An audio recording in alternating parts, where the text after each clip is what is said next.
제가 매일 평일날 매일 아침에 자동차로 그 노인센터에다가 모셔드리는 할머니가 한 분 계십니다. 월요일부터 토요일까지 아침에 항상 차를 제가 9시쯤이면 가서 모시고 노인센터에 모셔다 드리는 할머니인데, 이 할머니가 치매가 있으세요. 그러다 보니까 웃지 못할 일들이 자주 발생합니다. 어떤 공고하니 매일 아침에 똑같은 질문을 저한테 하세요. 그래서 저를 이제 기사 양반이라 부르거든요. 제가 이제 차에 이렇게 딱 모셔드리면은, 우리 기사 양반은 결혼은 했어? 라고 물어보세요. 그럼 이제 제가 대답하죠. 아, 예, 했습니다. 그리고 운전을 이렇게 하면. 그러면 할머니가 뒤에서, 아이고, 잘했다. 결혼 잘했네. 그리고 좀 이따가 또 물어보세요. 알라는? 그럼 이제 또 대답을 하죠. 예, 아이도 낳습니다. 아이도 있어요. 그러면, 아이고, 용하다. 잘했다. 그리고 또 물어봐요. 아들은 있는겨? 그러면 내가 또 대답을 합니다. 예, 아들 둘 있고요. 밑에 딸내미 하나 또 있습니다. 그러면 할머니가 무릎을 막 치시면서, 아이고, 잘했다. 그러시곤, 애가 셋이면 돈을 많이 벌어야 된다. 그 얘기를 항상 하세요. 차 타는 시간이 한 5분에서 10분도 안 되는데 매일 아침 띵동하고 하면은 똑같은 질문이에요. 다음날 차 문 열면 또 기사 양반 결혼했는겨? 또 물어보시고. 볼 때마다 반가워해 주시고요. 예, 어린데 벌써 애기 낳았고서는 3명이나 키우고 있다고 저를 되게 좋아하세요. 처음에는 화장도 안 하시고 오시더니 요즘에는 또 아침에 이렇게 입술도 바르고 나오세요. 같이 할아버지도 지금 계시거든요. 할아버지한테 여쭤보면은, 젊은 양반이 태우러 온다고 아침에 저렇게 뭐 찍어 바르고 한다고 그러시더라고요. 저한테 잘 보이시려고 하는 거 보면 제가 감사하죠. 잘한다고 칭찬도 해주시니까. 근데 최근에 인터넷에 저랑 비슷한 일을 겪고 있는 한 젊은 여자가 동영상을 하나 올려서 화제가 된 게 있습니다. 그 내용이 뭐냐면, 이 여성의 어머님이 치매에 걸리셨어요. 근데 이 여자가 임신을 했어요. 그래서 엄마한테, 엄마 나 임신했어요 라고 얘기를 해주는 거예요. 근데 그 얘기를 들을 때마다 엄마가 똑같은 반응을 보여주세요. 재미있는 영상 한 2분짜리인데 같이 잠깐 보도록 하겠습니다.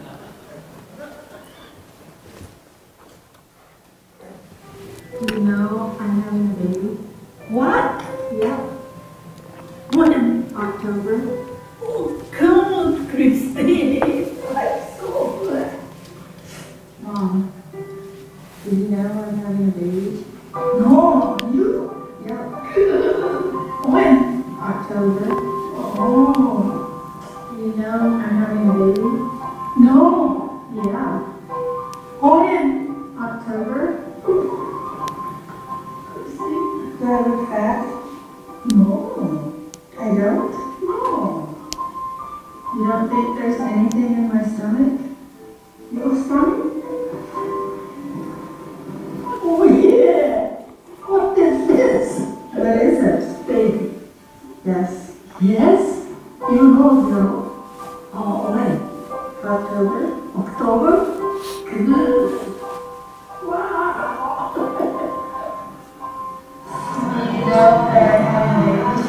No. When? October. Are you excited? Yes. You know I'm having a baby? What?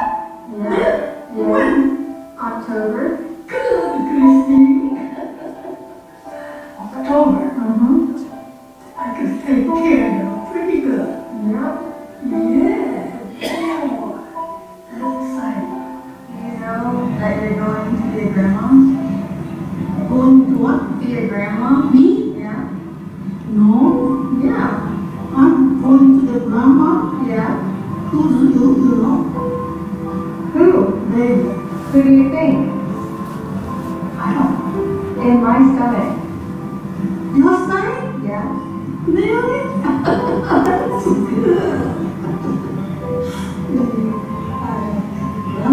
What happened? Baby? Yes? Are you excited? Oh. Are you excited? Yeah. Yeah, I'm having a baby. No? Yeah. Really? Look at her stomach. Oh, you're having a baby? Yeah. When? October. Oh.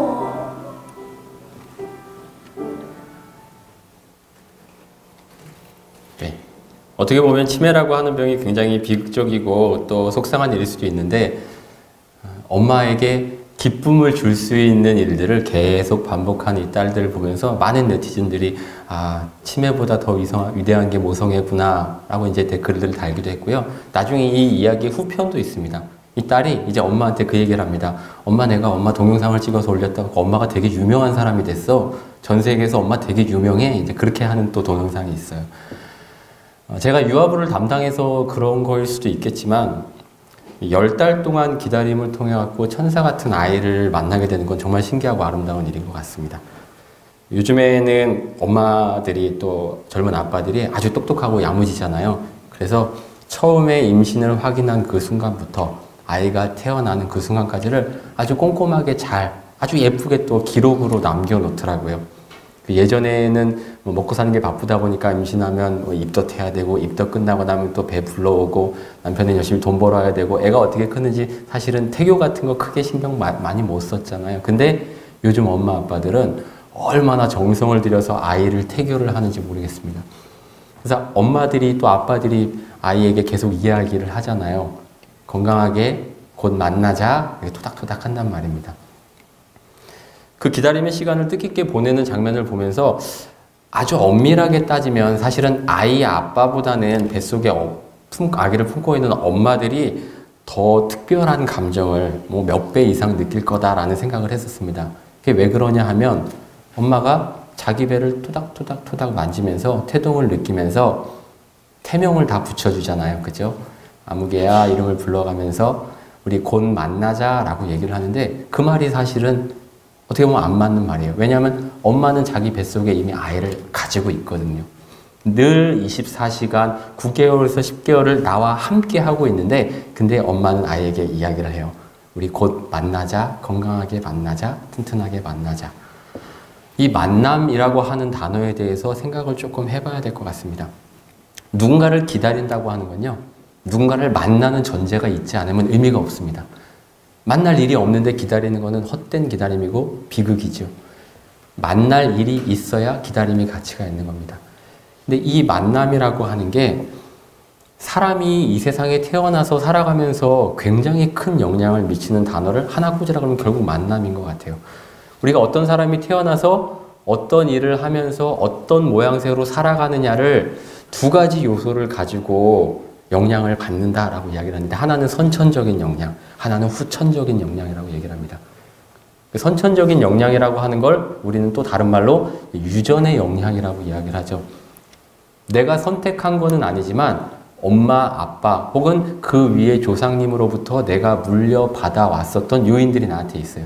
그게 한 축이 됩니다.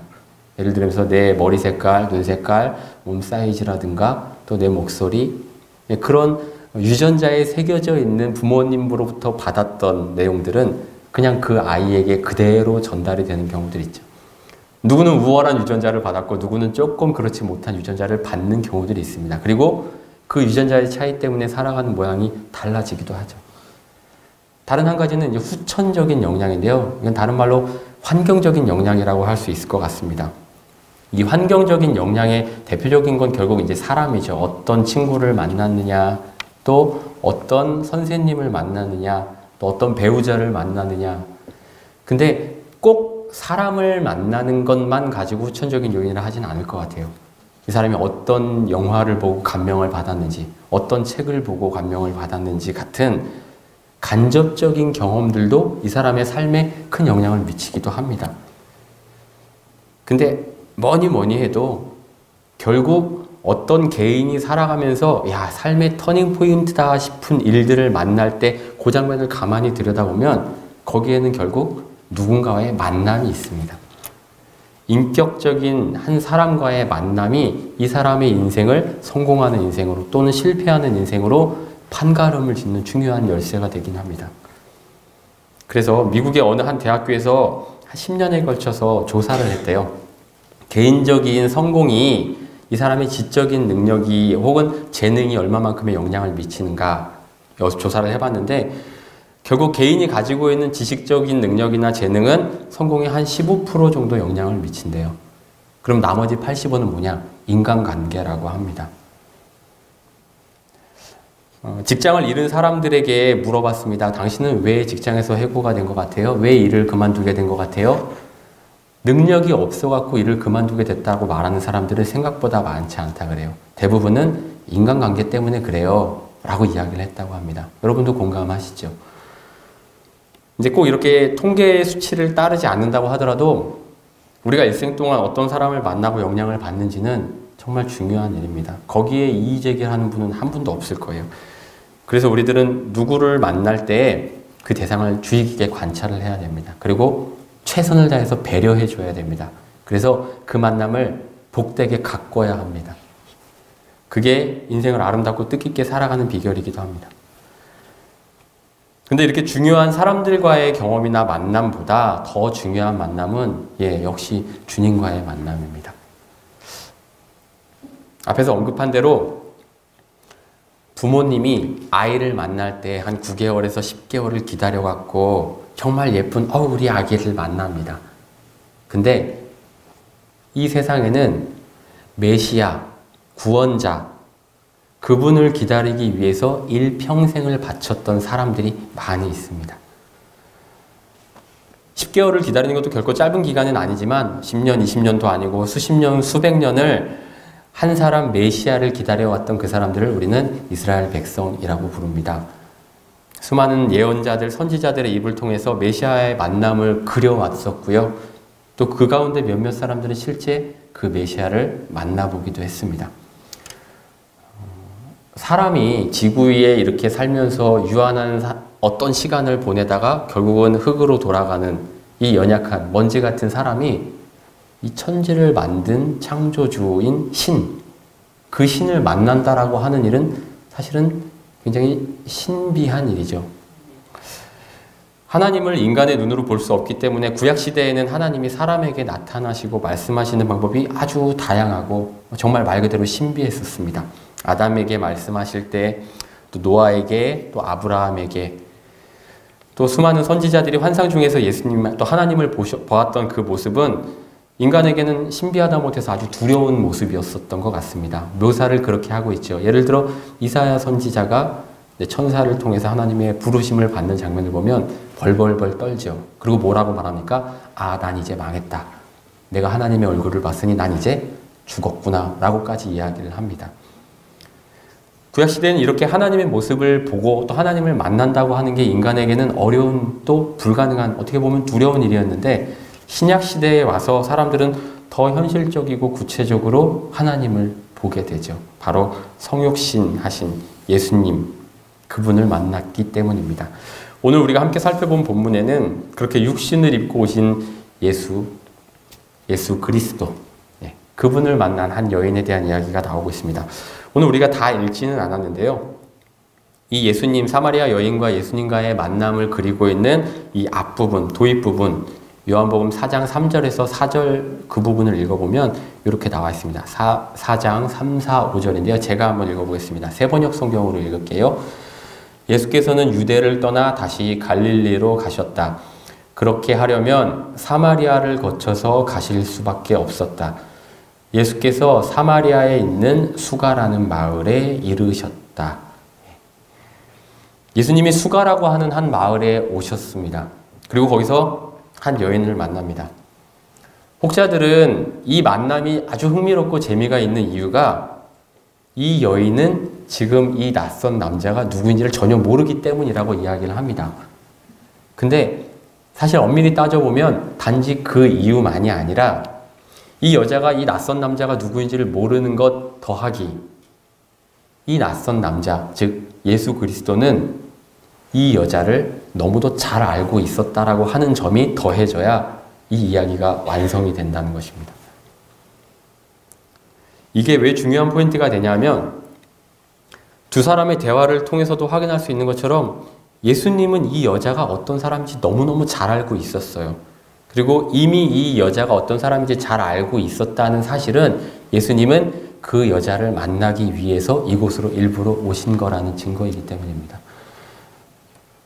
예수님께서 어쩔 수 없이 다른 데로 갈 수가 없어갖고 이 길을 온 것이 아니라 예수님은 치밀하게 이 만남을 계획을 하셨고 준비를 하셨고 이 여인을 향해서 걸어오고 있었다라고 하는 점입니다. 흔히 가수나 이제 연극 배우들이 인터뷰를 할 때 그런 얘기들을 하죠. 나는 내 노래를 혹은 내 연기를 바라는 관객이 단 한 명만 있더라도 거기 가서 최선을 다해서 노래를 하고 연기를 하겠습니다. 라고 얘기를 합니다. 실제 그런 상황이 생기면 어떨까요?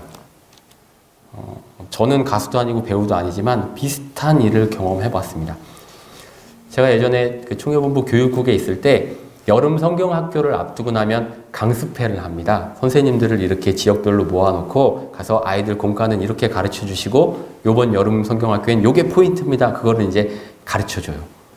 근데 그거를 가르치는 파트가 제가 담당한 부분이 유치부 파트였었습니다. 그래서 뭐 서울, 대전, 경상도도 가기도 하고 여러 군데를 돌아다니다가 제주도를 갔습니다. 그 제주도에 비행기를 타고 어느 교회에 도착을 해서 전체 강의를 선생님들 모아놓고 다 들은 다음에 자, 전체 강의, 주제 강의를 들었으니까 이제는 담당한 아이들 맡은 선생님들이 각자 흩어지세요. 그래서 유치부는 여기, 아동부는 여기, 학생부는 여기 이렇게 각각 방으로 흩어집니다. 그러면 저는 유치부 방을 준비를 예쁘게 해놓고 선생님들이 앉아서 공부할 수 있도록 책상이랑 컴퓨터, 화면 준비를 싹 해놓고 기다립니다. 근데 한 분이 들어오세요. 젊은 여자 청년 선생님 한 분이 들어오시고 아무도 안 들어오세요. 시작을 해야 되는데 혹시 다른 분 안 오세요? 라고 여쭤봤더니 자기도 잘 모르겠대요. 자기 교회에서는 혼자 왔대요. 그래서 한 5분만 더 기다려보죠. 5분 동안 기다렸어요. 근데 안 와요. 그래서 시작하겠습니다 하고 그 선생님하고 저하고 이제 독대하고서 개인 레슨을 시작하는 개인 과외를 하는 겁니다. 근데 너무 불편해요.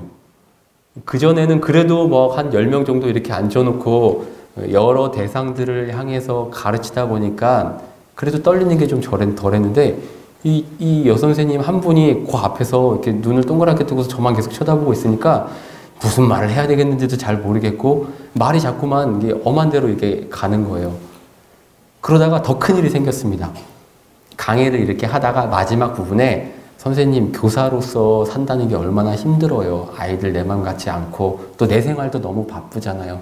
그럼에도 불구하고 예수님이 나를 위해서 참 목자의 모습을 보인 것처럼 선생님도 그렇게 목자의 삶을 살아야죠. 힘내세요. 라고 하는 대목이 있습니다. 근데 이분이 울어요. 무슨 잘못을 했는지 모르겠는데 제 앞에서 막 눈물을 뚝뚝뚝 흘리고 있는데 이거 어떻게 하죠? 그러니까 이유에 어찌되었든 제가 이분을 울린 거잖아요. 그래서 이제 간식을 갖다 주신다고 다른 선생님이 문을 빼꼼 열었다가 선생님은 앞에서 울고 있고 저는 그 앞에서 어쩔 줄 몰라 하는 장면을 보고 문을 황급히 닫고 나가더라고요. 단 한 사람만 앞에 두고 어떤 일을 한다는 게 그 만남이 결코 쉬운 건 아니다라는 걸 그때 느꼈습니다. 근데 예수님은요, 단 한 사람을 만나기 위해서 그 먼 곳을 지금 걸어오셨어요. 수가라고 하는 이 낯선 곳으로 찾아오셨습니다. 자신을 기다리고 있는 단 한 사람을 위해서 어디론가 향하는 마음을 한마디로 줄여라. 그러면 저는 그걸 관심이라고 말하고 싶습니다. 혹은 사랑이라고 말하고 싶습니다. 예수님은 이 여인을 위해서 수가성으로 오셨는데 이 여인이 가지고 있던 영혼의 깊은 목마름을 보셨고 그걸 해결해 주기 위해서 이 여인을 찾아오신 거죠. 그리고 나아가서 이 여인을 통해서 그토록 기다리던 메시아가 드디어 오셨다라는 소식을 그 동네 사람들에게 알게 하기 위해서 오신 겁니다. 그리고 더 나아가서 그 복음을 들은 사람들이 입에 입을 물고 그 소식을 전해서 결국 오늘 이 자리에 앉아있는 우리들에게까지 예수 그리스도 복음이 전해질 수 있도록 하기 위한 예수님의 큰 그림, 빅피처. 그게 이 수가성의 여인을 만나는 이 장면에 녹아있다라고 저는 생각을 합니다. 이 본문을 읽고 또 읽고 또 읽고 하다 보면 확실해지는 사실이 바로 이겁니다. 예수님이 이 여인에게 다가오셨구나. 예수님이 이 여인을 찾아오셨구나. 반복해서 읽다 보니까 정말 본문 속에서 예수님이 이 사람을 향해서 계속 뚜벅뚜벅 걸어오고 계세요. 한 여인을 위해서, 수가성을 위해서, 그리고 우리들을 위해서 예수님이 걸어오고 계십니다. 이 사실이 너무도 어마어마하고 사실은 있을 수 없는 일인데 우리는 그냥 너무 당연한 것으로, 너무 가벼운 것으로 받아들이고 넘어가는 것 같아요. 예수님이 이 땅에 사셨던 공생의 약 30여 년의 삶을 돌아보다 보면 사람들이 신이 이 땅에 오셔서 자신들과 살을 부비면서 만나주셨다라고 하는 걸 얼마만큼 가볍게 생각했는지를 볼 수 있는 어떤 패턴이 있습니다. 어떤 패턴이냐면요. 이제 예를 들어서 이 종이 이제 예수님이에요. 사람들이 메시아를 기다립니다. 근데 그 메시아이신 예수님이 오셔요. 하늘에서. 참. 그리고 이 예수님이 기적과 이사를 행하십니다. 그러면 사람들이 오, 뭐야? 몰려들어요. 예수님 주변으로 막 와요.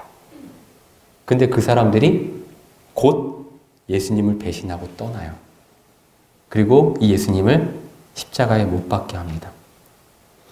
근데 이 예수님이 부활하셔갖고 다시 그들을 찾아가세요.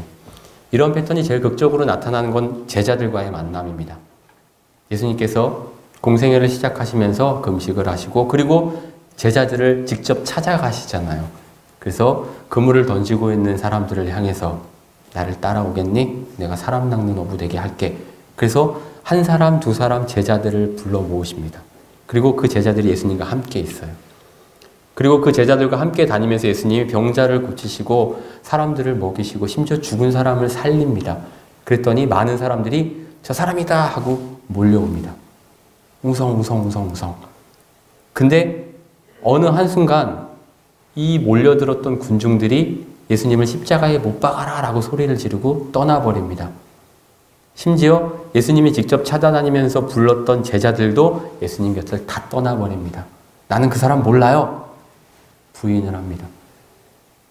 예수님이 아주 쓸쓸하게 십자가에 돌아가시고 그리고 약속대로 살아나셔서 두려움에 떨고 있는 제자들에게 어떻게 하십니까? 찾아가십니다.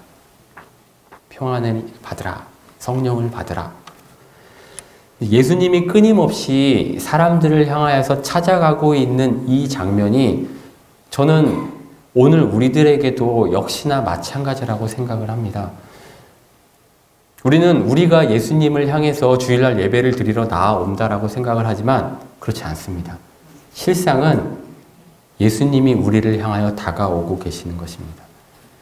어떻게 보면 다가오고 계신다라고 하는 표현보다 이미 예수님은 우리와 항상 함께 계셨습니다. 임마누엘이라는 말, 그 말처럼 예수님은 언제나 우리와 항상 함께 계시죠. 그런데도 우리는 일주일간의 삶을 딱딱딱 끊어갖고 마치 여기서부터 여기까지는 주님 제 개인적인 프라이버시니까 요거는 좀 신경 쓰지 말아주시고요. 토요일이 되었네? 저녁이 되었네? 그럼 이제 좀 준비하겠습니다. 주일날 이 시간 주님 예배드립니다. 받아주세요. 라고. 그리고 저 문을 열고 나가는 그 순간 다시 내 삶이 되는 겁니다. 예수님과의 만남을 내 편의대로 막았다가 열었다가 하는 모습이 우리들의 모습이 아닌가. 그리고 수많은 이스라엘 백성들이 메시아를 기다렸으면서 정작 그 메시아를 떠났었던 것처럼 그분을 십자가에 못 박았었던 것처럼 그 반복되는 잘못을 수많은 그리스도인들이 역사를 통해서 그리고 우리들까지 반복하고 있는 게 아닌가라는 생각을 해보았습니다. 예수님이 우리에게 다가오신 것은 시간적인 개념으로 따지면 2000년 전 혹은 창세 전부터 우리들을 향하여서 그 긴 시간을 거스르고 거스르셔서 찾아오셨었고요. 2000년 전에 이미 오셨고 그리고 곧 다가오실 것이라고 확실한 약속을 주셨습니다. 그 때와 시간이 언제가 될지 모르지만 우리는 그 약속을 믿고 기다려야 한다라고 이 말씀을 통해서 배우고 알고 있습니다. 시간의 개념을 보면 그 시간을 우리가 감히 가늠할 수가 없습니다. 공간의 개념은 어떨까요? 마찬가지입니다. 예수님께서 하늘의 보좌를 버리시고 이 땅에 오셨습니다. 지구의 중동, 저 갈릴리 조그마한 그곳에서 살고 계시던 예수님께서 지금 그 먼 길을 비행기를 타고 와야만 하는 대한민국 이 작은 땅에까지 복음으로 우리에게 오셔서 만나 주셨습니다.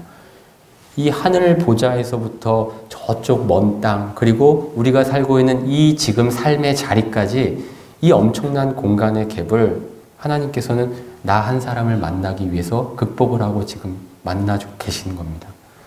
시간과 이 공간의 엄청난 이 차이를 우리는 하나님이시니까 예수님이시니까 라고 우습게 여길 것이 결코 아니라는 것입니다. 오늘 본문 말씀에서 이 여인도 그렇고요.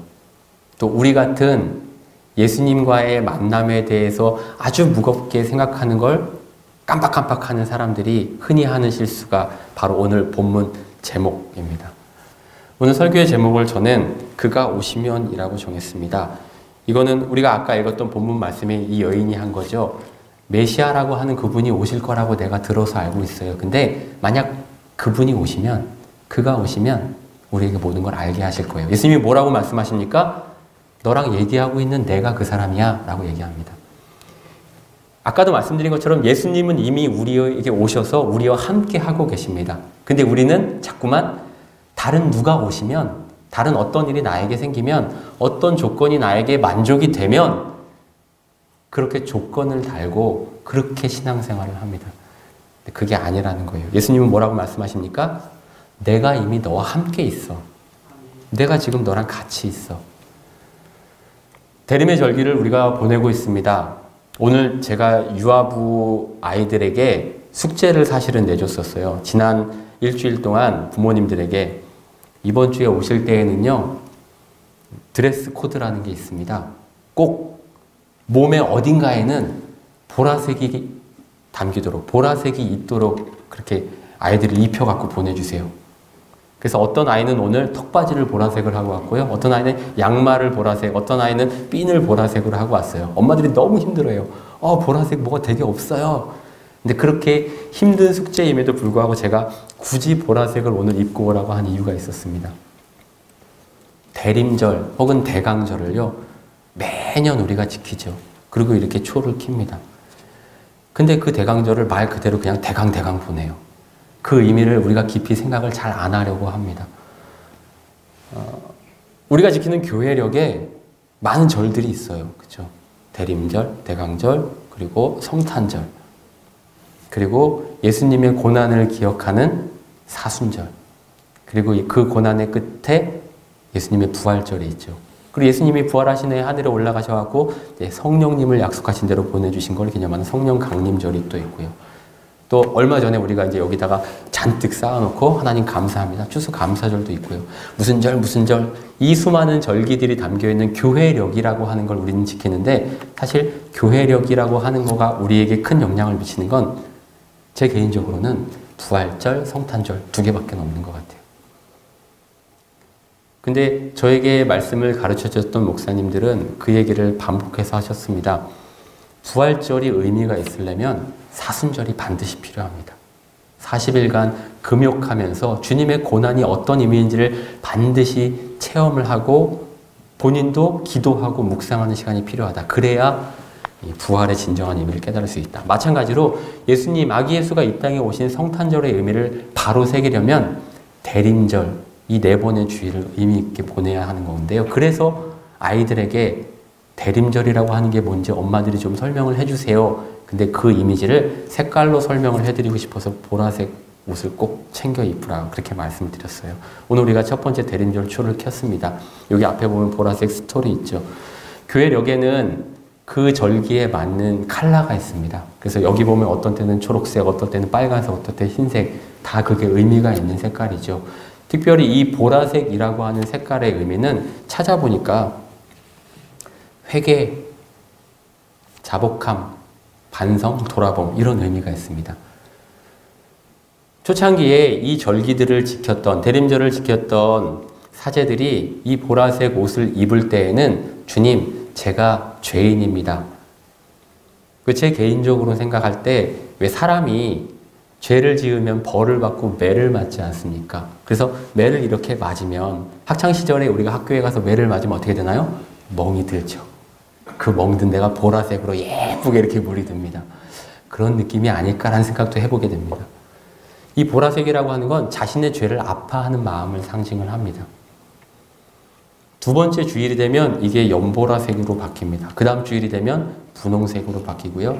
마지막 성탄절 앞두고서는 하얀색으로 바뀝니다. 색이 점점점 밝아지지요. 죄를 회개하고 나서 어두운 죄에 있었던 내가 빛으로 오신 예수 그리스도 쪽으로 점점점 나아간다는 뜻입니다. 대림절이 그래서 우리가 함부로 막 지켜야 되는 그냥 성탄절, 연말, 송년 이게 아니고요. 나에게 오신 주님, 그리고 그 주님과 함께 살아가야 하는 나의 모습을 진지하게 생각해 보는 절기. 그게 바로 대림절입니다. 특별히 이번 한 주간 동안 전 여러분들이 자신을 좀 많이 돌아보셨으면 좋겠습니다. 내가 혹시 다른 사람들에게 상처를 준 것은 없는지, 나로 인해서 실족한 사람, 실망한 사람은 없는지, 내가 홧김했던 어느 말 때문에 마음속에 씻을 수 없는 상처를 또 눈물을 흘리는 사람은 없는지 한번 생각해 보십시오. 교회 안에도 우리가 의도하지 않게 다른 사람들에게 주는 상처들이 많이 있을 겁니다. 특별히 이 연말이 되면서 부서들이 바뀌거나 아니면 전도회가 바뀌거나 아니면 지금 짜여있는 구역이나 목장이 바뀌면서 감정이 상하는 부분들이 분명히 있었을 겁니다. 근데 그런 부분들을 이 대림절 때 다 풀고 해결해야 됩니다. 푸는 열쇠는 뭘까요? 내 잘못입니다. 내가 잘못했습니다. 그리고 나로부터 시작해야 하는 것입니다. 여인이 했던 그 말을 이 한 주간 동안 기억했으면 좋겠습니다. 그분이 오시면요. 근데 예수님은 그게 아니라고 하셨죠. 예수님은 지금도 내 곁에 계셔서 끊임없이 저에게 바른 길을 살아줬으면 좋겠다. 너가 참된 제자의 삶을 살았으면 좋겠다라고 말씀하고 계시는 거예요. 우리가 내 편의대로 살기 위해서 귀를 막고 있는 건 아닌지 자신을 한번 돌아보는 대림절 첫 번째 주일이 되었으면 좋겠습니다. 주님은 오늘도 우리를 만나기 위해 이 자리에 오심을 여러분 믿으십니까? 그리고 내가 어디를 가든지 무슨 생각을 하든지 어떤 일을 겪든지 나를 버리지 않고 나와 함께 하실 것도 믿으십니까? 네, 그렇다면 여러분 문 굳게 걸어 잠가두고 난 기도할 테니까 주님 나 방해하지 마세요 라는 우를 범하지 마시기 바랍니다. 주님께 찬양한다고 조용히 하세요. 나 아무도 방해하지 마세요. 심지어 주님조차 나를 방해하지 못하게 만드는 잘못을 범치 마시기 바랍니다. 익숙한 생각의 틀은 떨쳐버리시고 나를 만나러 오신 주님께 마음을 활짝 열어서 그 주님과 동행하면서 영원히 목마르지 않는 참된 샘물을 마시는 우리 동학교의 가족들 되시기를 주님의 이름으로 부탁을 드립니다. 기도하겠습니다.